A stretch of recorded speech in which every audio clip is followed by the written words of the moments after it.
Thank you, Mike. Coach Monken, you are first up.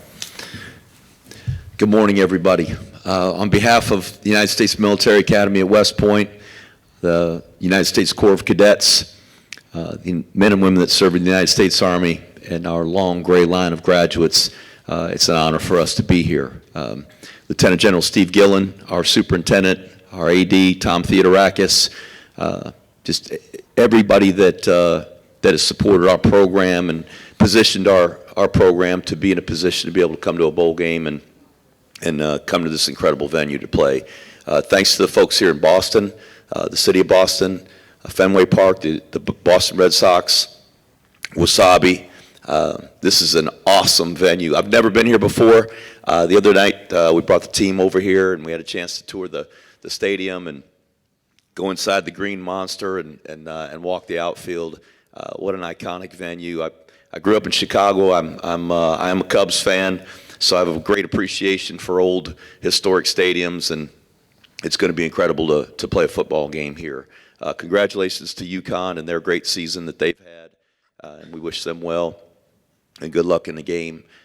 And just to be able to be here and represent our academy, to represent the men and women that serve in the Army, it's a tremendous amount of pride. And what's awesome about playing in bowl games is we get to showcase our institution and all the great things about West Point and what it means to this nation in front of the college football world. And as people sit around and watch these bowl games, I grew up a football junkie. My dad was a high school coach, and I loved watching college football. I still do.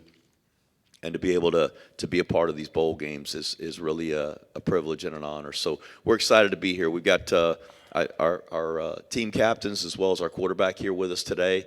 I know they're going to get a chance to introduce themselves and talk with you. These are three outstanding young men. They meant a lot to our program. Our two captains, Cale, Fortner, and Andon Thomas, both seniors, multi-year starters, and just have had great careers. And I'm so happy for them and proud for them and their classmates, their senior classmates, that they get a chance to culminate their career playing in a postseason bowl game against a great opponent and what we know will be a real challenging game. So we're proud to be here. Thank you so much for all of you for attending at the holidays like this and traveling so far as you have. And we're excited to play the game on Saturday. All right, thank you everybody for coming. Thanks for having us. Appreciate Fenway Bowl, Wasabi for sponsoring it. Thank you to Dave Benedict for being here and all the UConn Nation. Really appreciate everything and all the support. Obviously, we're just excited to be here. We talked about from the beginning of this season, we're going to put the time in, we're going to put the work in to be honored to play a 13th game. And we've been fortunate enough to be able to do that. Congrats to Army and Coach Monken for having a great year as well. These are exciting games because you know you're going against a quality opponent, plays hard, knows how to play the game the right way, and we're excited to be here. Trying to get our second in a row here, which will be exciting. Playing in cold weather, which is what we love. It's kind of what we're used to. So it'll be a great opportunity for both teams and something that we're both used to in this part of the region. So it'll be great with our fan bases here and everybody else. With me is Lou Hansen, a local guy who's been kind of with us from the beginning, we're excited about, and then Damon Brinson, who's been with us from the beginning as well. Kind of got here 4 years ago with Coach Mora. Really appreciate him bringing us here and finishing this thing the right way for our team and for our seniors and all of our players. And that's kind of what the goal was. And we're just excited to be here, ready to get this thing going, and thank you for the opportunity.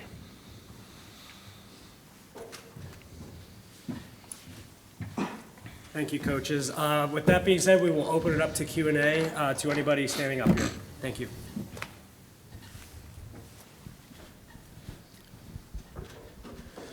Gordon, can you kind of speak to what these practices have been like? Obviously, a lot of transition. You know, you've been making decisions about your future, players doing the same. How have you been able to keep things together and kind of prepare for this game over these kind of tumultuous last few weeks? Yeah, I think it's been honestly pretty easy. We got a lot of guys we recruited who love football, who want to be here.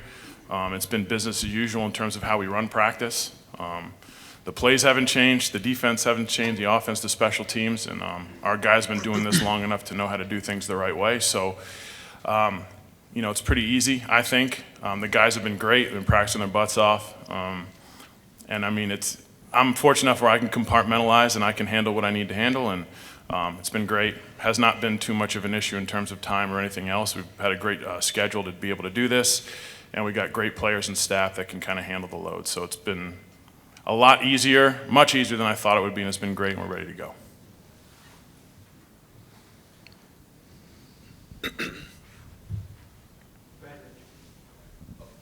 Jeff, obviously UCONN was here before, but you'll be sharing a sideline with the opposing team. Do you have any kind of signal plans or any kind of contingency plans to get your plays in, since you can't run down the field? Yeah, it'll be interesting to both be on the same sideline. I've been around long enough to remember when NFL teams would do that in baseball stadiums, and you'd watch when I was a young kid, both teams on the same sideline. And I've been a part of one game in my career where we did that. There's some challenges, obviously. The coach-to-player communication that we have now, where our coaches can speak to the quarterback or speak to one of the guys on defense, hopefully will make it easier. But I think we're probably going to find out when we get in the game on Saturday just maybe what challenges are presented there, and we'll try to work through them.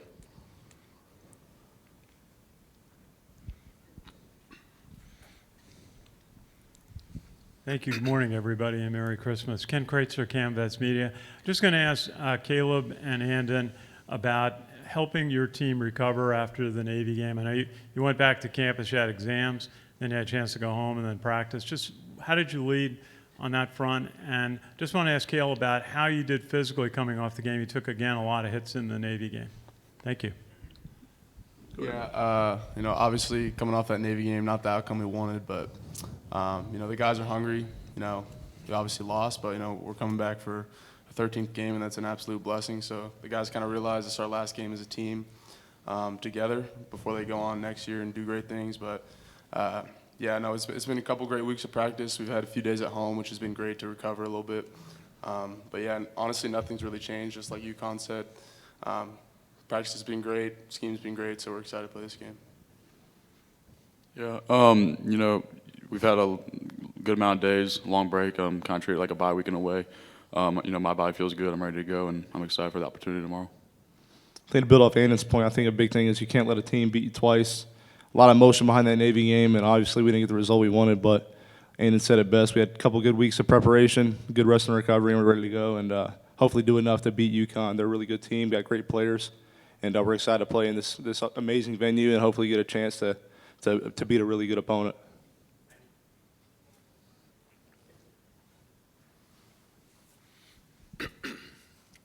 Good morning, everyone. Rich DeMarco, Army Radio. Caleb, Cale, and Andon, if you just tell us about the experience this week and what it's meant to you, and maybe some of the interesting bonding time you've had with your teammates, and especially Andon and Caleb, for this being your final game. Yeah, I think it's been amazing. I think it's been amazing.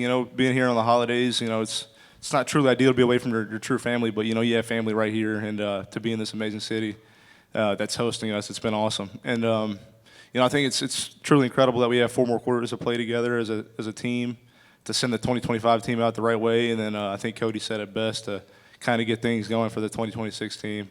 So we're truly excited to do that. And, we're really blessed to play in this venue. I think Yankee Stadium was pretty awesome last year, but, to play in another historic venue like Coach said, it's pretty amazing.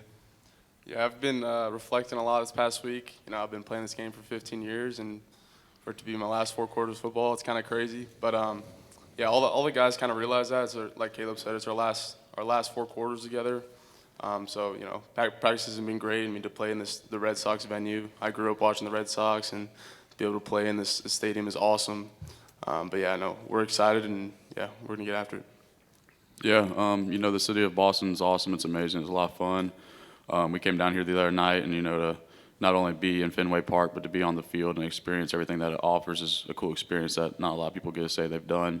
And then, I think the most important thing that, we want to soak in these memories and, get a final win for these seniors, right? I think that's everyone's goal in the locker room, and especially the younger guys on the team. We want to, let these dudes lead and leave on the right way, and to finish the season 1-0. Thank you, guys.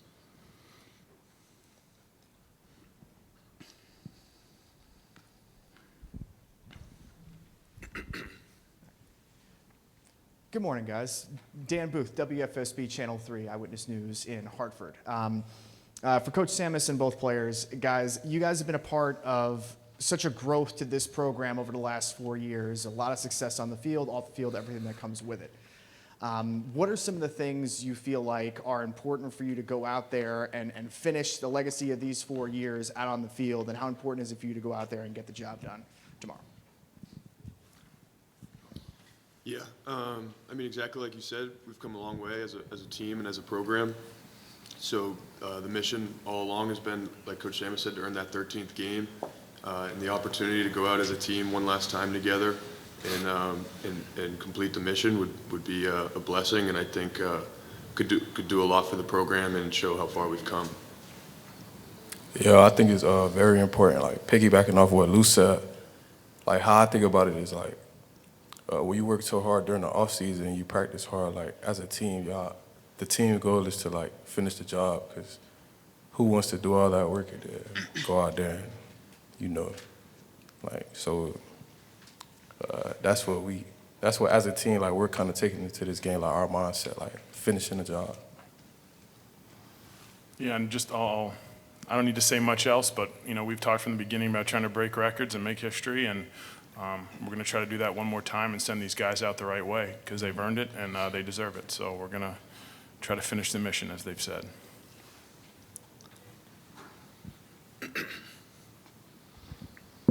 Hey, Lewis. Obviously, being from Needham, it's got to feel special to be back here at Fenway Park with an opportunity for back-to-back bowl wins. What makes this game to you, not only to you, but to the team, so special? And secondly, will there be a lot of people from your family to Seb's alums here cheering you on? Yeah, definitely.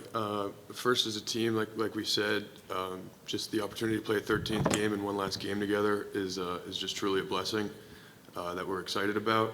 For me personally, I'll have close to 100 people at this game. This is my last game as a college football player, so to be able to do that at home and go through this last week in Boston and be home for the holidays is something really special. And running out there onto a field that I've been to countless Red Sox games at is something that I'll never forget for sure. I was blessed to do it last year, and that was a great memory for me. And so yeah, I'm definitely excited to be able to play my last game close to home.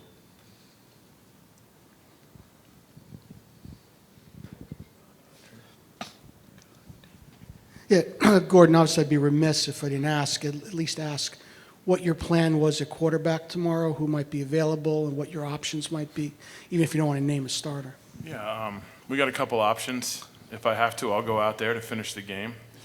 I can still hand it off and not pull something a couple plays. So, no, we got a plan. Got a couple guys ready to go. The beauty of having this time off is, we can have guys with multiple reps ready. We can have multiple plans to be able to do what we need to do to try to win the game. So, won't get too into it, but we've got enough guys ready to go where I don't think I will have to go out there, but I am ready.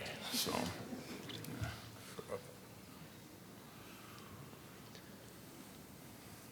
Any more questions?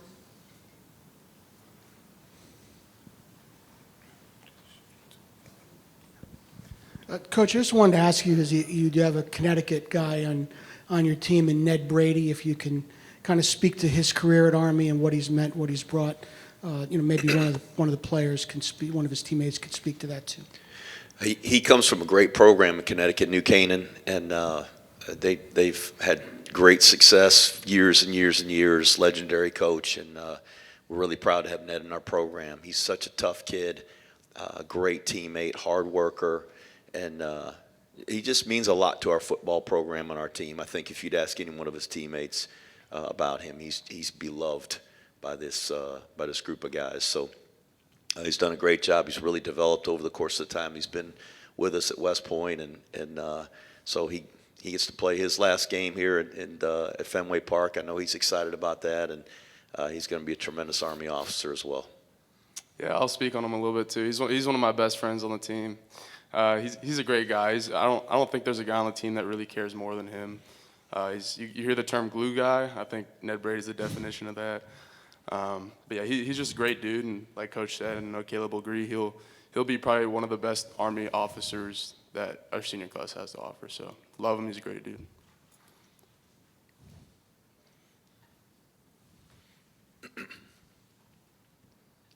Thank you. Ken Kreitzer, Canvas Media. I just want to ask Coach Samus and the players from UConn, just really what turned your season on? You won 8 of your last 9 after 2 early losses, nice super win over Duke. What really got your season going, would you say? I can start. I think, we had practiced and trained for the toughest situations. We talked a lot about be at your best when your best is required. So I think kind of after the Delaware loss, where we lost back-to-back games in overtime, we were able to rally and kind of come together. We didn't have a lot of guys complaining. Guys just came to work. We were kind of able to figure it out against Ball State, and then we were able to get on a roll after that. And just, the process didn't change for us in terms of how we got ready for games and stuff like that. I just think we talked about a lock your shields, kind of like an ancient warfare mentality, back against the wall. Every rep matters, and I think it really hit home for everybody, and that's kind of what got us going. You guys can kind of speak to it as well from your perspective. So, I think you learn like a lot from losses, like if you're mature about your losses. So I think taking everything that like we needed to fix, and like as he said, like we practiced hard, so harping on that, like the way we need to in practice, I think that was a good reason why we got on the road, like after those first 3 games of the season. Yeah, just adding to what those 2 guys said, I think it's really just a testament to the character of the guys we have in that locker room. Sitting there at 1 and 2, it would have been easy to fold. It would have been easy to kind of pack it in. But just believing in the work you put in and digging in and coming to work ready to play every day, I think shows a lot about the guys that we have on this team, and is a big part of why we were able to turn things around.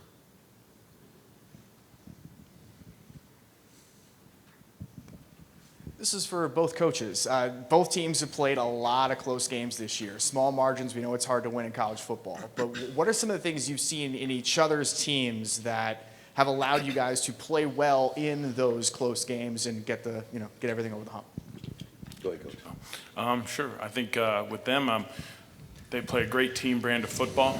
I think, kind of all 3 phases react well to each other. They're in lockstep. And so it allows guys to be able to play, it's not 3 separate entities that you sometimes see on teams. I think they play great team football, and that's what keeps them alive in close games, keeps games close, and then they have the confidence in each other to come through when it matters, when the game's on the line. And I think that's a big deal, and that's why they win. We recognize what a physical team UConn is, and that's in all phases. And I think that it starts with Coach Mora and the program that he built, and certainly with their coaches and players, they take on that personality, and they're able to get in those tough games. And as they were talking about having back-to-back close losses, and those are tough sometimes to recover from. But if you got a tough team and you lean on that toughness and the physical style of play, I think you can be in every football game, and certainly they have. So very impressed with their football team and their ability to be able to run the ball and stop the run and play very good special teams. We have time for 2 more questions. Thank you. The question for Coach Samus. Jeff Monken's talked a lot about how UConn's been able to build a program the past couple of years. What would you say are some of the intangible culture changes that this program's been able to see to put it in the position that it's in right now? Yeah, I think just when because I was obviously part of the first phase that came in being hired when Coach Moore hired me, and he set about from the beginning, just like Coach just said it, a culture of toughness. Toughness matters, preparation, and then a big Coach Moore thing throughout the years that we've tried to continue here is just we say be at your best when your best is required, but being elite in the situations of the game that don't always come up, whether it's 2-minute end of game, end of half, 4-minute to close a game out, and that all comes from being mentally tough and training in those situations so it's not a first time. Like I think for us in 2-minute, Lou, I think you can talk to him more than any. We've worked that thousands of times, right? Live situations, you name it. So when we do get in those situations, it's just, we say all the time, it's just practice. It's just red zone lockout to us. It's Thursday afternoon, here we go. And I think that's a big part of it. And I mean, you know, just watching Army play as well, I think, you know, we've always tried to model ourselves in that way, to be tough, like they are physical, get after people. That's what we wanted to be, and I think that's what's required to play in this region of the country, and that's what we set out to do, and that's what Coach Moore's plan was, and we've tried to execute it. Am I next? Last question. Okay, I'd like to end on a personal note, and congratulations to both teams for your appearance in the Wasabi. It's nice to see you both in our hometown. As a personal question, you guys know the concept of sacrifice and discipline, as do your families, to make it this far. As a team of mostly seniors, how do you plan on applying those skills now to your futures as you leave this level of football and move forward into your private lives or your life in service to the country? Yeah, I mean, I think the guys on the other side make the ultimate sacrifice, you know, and I have a lot of appreciation and respect for what they do. So they're going to take it to a whole nother level than I ever could. But at the end of the day, you learn a lot of lessons in the game of football, a lot of life lessons, like you said, sacrifice, hard work, and just coming to work every day ready to play and with a great attitude. And I think those are things that all of us on the team will benefit from going forward. And you're looking for a job? Hopefully I continue to play in football for as long as I can, and then after that, then yes, eventually. Piggybacking off what Lou just said, like I feel like me personally, football teaches you like how to like react the right way when life knocks you back. You feel what I'm saying? So it's like just taking that into my future. I feel like that's the biggest thing for me personally. And then building off what these guys said, I think football teaches you a lot of life lessons, but being at this amazing institution, you know, sacrifice is one of our 7, you know, Army leadership traits, and, you know, I think, you know, we do it best. Like we sacrifice. We know it's about the mission first. It's never about yourself, and you see that with every guy in our locker room. And you know, to do it in the operational Army as an infantry officer here soon, I'm really excited to do that and sacrifice for, you know, what's bigger than myself. Yeah, you know, I think the United States Military Academy does a great job of developing, you know, young men and leaders. And, you know, I think, but spending 4 years at football and, you know, being a part of the Army West Point football team will, you know, give you opportunities and allow you to grow in some ways that, you know, not every cadet gets. And, you know, I think the football program and then also being a cadet at the United States Military Academy, you know, will develop you in a way that, you know, when you graduate, you're ready to sacrifice and, you know, lead from the front when you're out in the Army. Yeah, I think the greatest form of love and the greatest form of sacrifice is to lay down your life for someone. And I know that every single guy on this team would do that exact thing for every single person on this team. So I've learned a lot from football, like all these guys have said. I learned a lot from West Point. You know, just we're so blessed where we're at, and you know, we'll take these values and take what we've learned and all these experiences the past 4 years and apply them to the Army and be able to serve this country.